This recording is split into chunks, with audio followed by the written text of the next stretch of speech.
چند منٹوں میں میں نے ایک خلاصہ کلام پیش کرنا ہے، تو آپ توجہ کیجئے تاکہ وقت ضائع نہ ہو۔ ہم نے سوچنا ہے کہ کن کے گھر میں اسلام ہے۔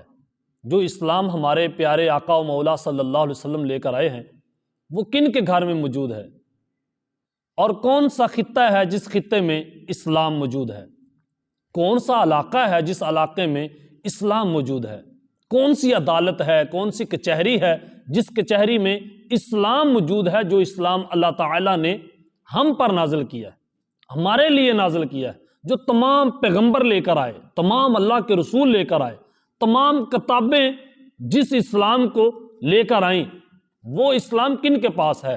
سورۃ حدید کی آیت نمبر 25 میں اللہ تعالیٰ نے ارشاد فرمایا وَلَقَدْ أَرْسَلْنَا رُسُلَنَا بِالْبَيِّنَاتِ وَأَنزَلْنَا مَعَهُمُ الْكِتَابَ وَالْمِيزَانَ، بے شک ہم نے رسول بھیجے اور ان کو کھلی نشانیاں دی، ان کو معجزات ہم نے عطا کیے، ان کو ہم نے کتابیں عطا کی، اور ان پر ہم نے میزان نازل کی، ترازو نازل کیا۔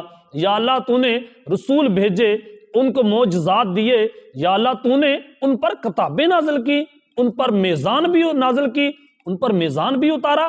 یا اللہ یہ سب کیوں؟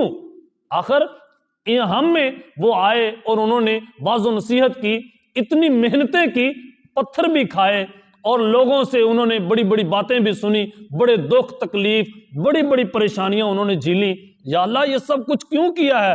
اللہ تعالیٰ فرماتا ہے لِيَقُومَ النَّاسُ بِالْقِسْطِ، تاکہ لوگوں میں عدل قائم ہو جائے۔ اگر آپ کے گھر میں عدل ہے تو سمجھیں اسلام ہے۔ اگر آپ کے کورٹ میں، آپ کی کچہریوں میں اگر عدل ہے تو سمجھیں اسلام ہے۔ اگر آپ کے علاقے میں عدل ہے تو سمجھیں اسلام ہے۔ اگر کسی کے ڈیرے پر عدل ہے، ظلم نہیں ہے، تو سمجھیں اسلام ہے۔ اگر مسجد میں عدل ہے تو سمجھیں اس مسجد میں اسلام ہے۔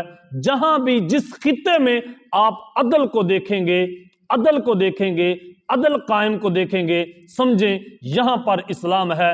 کافر کی یہ پہچان کہ وہ آفاق میں گم ہے، مومن کی یہ پہچان کہ گم اس میں ہے آفاق۔